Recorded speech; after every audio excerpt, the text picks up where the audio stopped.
Hello and welcome back to the Doctor's Garage here on YouTube. You join me today with my Harley Davidson 48 for the next stage of modification for my bike. Now for those of you that watched the previous video on my channel, you'll know that the last time we did the rear indicators, which have turned out really well. I'm very happy with them.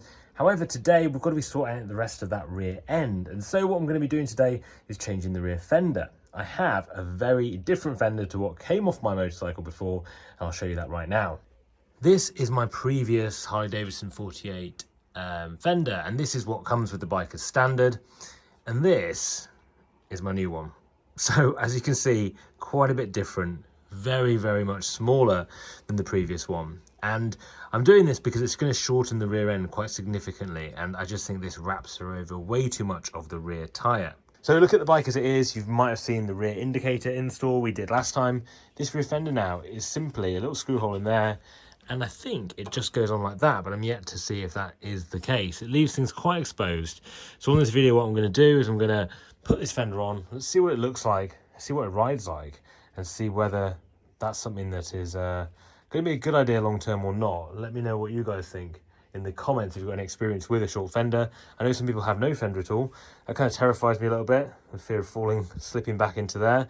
But also I just think when it's wet, and even though I don't really ride in the rain that much, if it's wet or there's any dirt on the road, you don't want it spraying up your back. This may give some protection to that, and it certainly does look a lot better than the stock fender. This little rear fender is from Limitless Customs here in the UK, and this is the set that it comes with. So there's a little spacer to move it off the bike a little bit and give you some room for wiring, and just so the fender doesn't rub on the bike at all. And then this is the bolt, so quite an easy install overall, but let's see what that looks like when we start fitting it.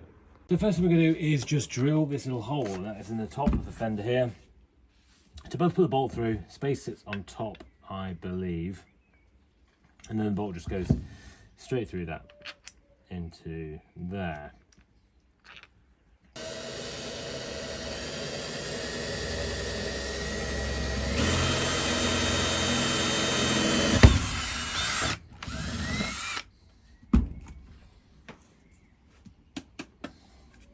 Question is, I don't want to make this hole too big. I want it to be just about right, so I'm not going anything.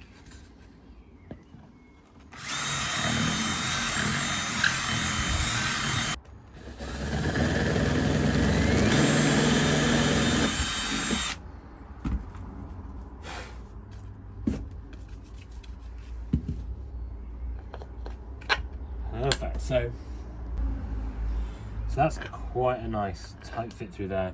Very neat, and that is what we're going to be using with the spacer. So I believe the spacer goes on top, you have the small bolt through here,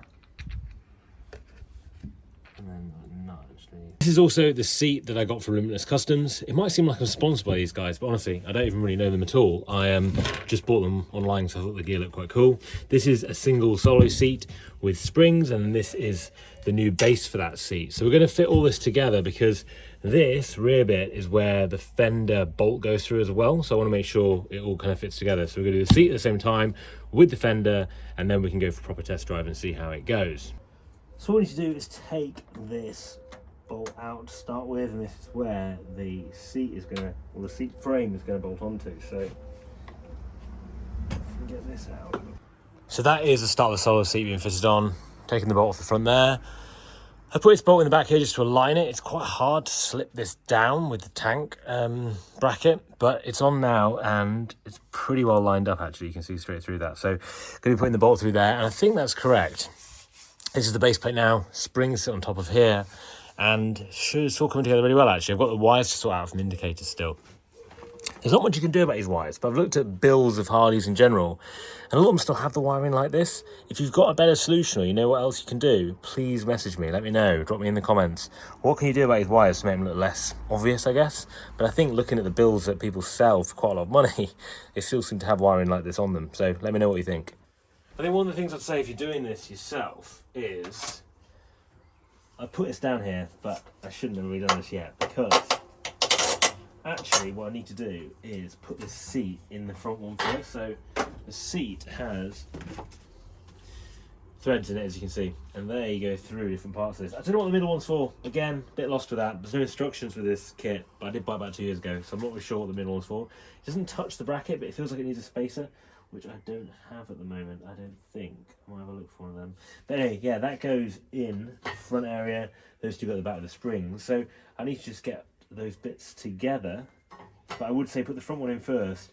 Probably, actually, lift it off the bike and put the front one in, is probably what I'd say. Just so you make sure you've got it in. What I've done is I've got the front nut in there, which means I can slide this and slide it up and down on the bracket.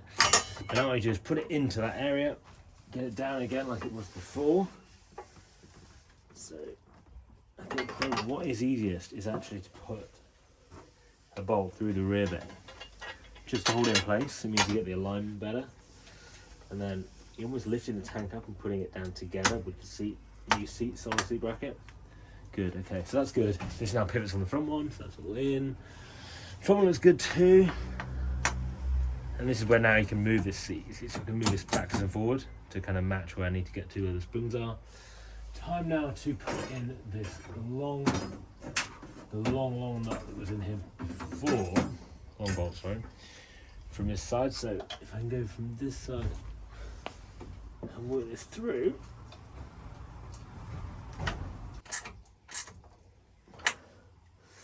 Looks pretty good to me. So that is the front bracket. We'll tie that more actually on this front bit. It was very tight before, to be honest. So great. So that is that done now. Oil off there.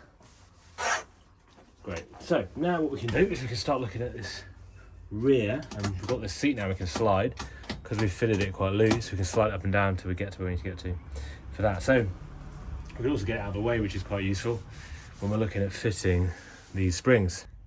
So I've read online this is quite a challenge potentially. What you have to do is basically get this nut, put it over there with a washer, and then get your spanner through that little gap and try and tighten it, which is a little bit difficult, but that's what we're going to be doing now. So I've completed it. I've put the new springs on. You can see here, managed to get them fitted in. It was quite difficult. I actually took the whole unit off to do that. So I took the whole seat inside in the house with that as well, sat down, put the washers and the nuts in there. It was quite tricky to do, but it wasn't actually too bad in the end once I got that sorted. I've also added this little rear fender, this almost micro fender, which is from Limitless Customs as well. So all of the gear I've bought, including the indicators, the micro 3-in-1s, the rear fender, the rear seat, are all from Limitless Customs in the UK. And I've actually been really impressed with the gear. I think it's really, you know, pretty easy to fit, does the job, looks pretty cool. The only thing now when I look is these rear struts. These rear struts now is where, well, firstly I've got the number plate on because I need to get a bracket to go onto the rear part of the suspension, so it's on there for now.